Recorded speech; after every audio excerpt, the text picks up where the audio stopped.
Ботулизм – это очень коварное заболевание, все вы знаете. И самое главное, конечно, это его профилактика.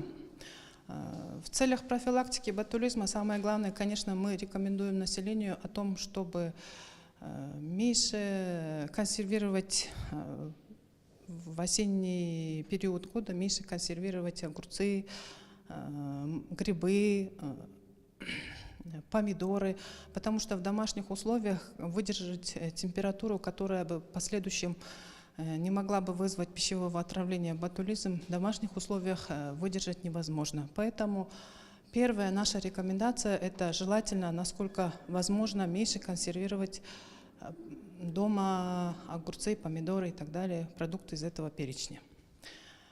Во вторую очередь, прежде чем дома проводить консервацию продуктов, необходимо тщательно перебирать эти продукты, ни в коем случае не использовать для консервирования испорченные продукты.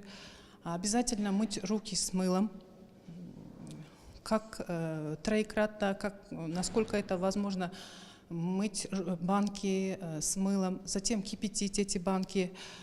При проведении консервирования желательно пользоваться одноразовыми перчатками. Ну и в дальнейшем, конечно, соблюдать температуру хранения этих банок.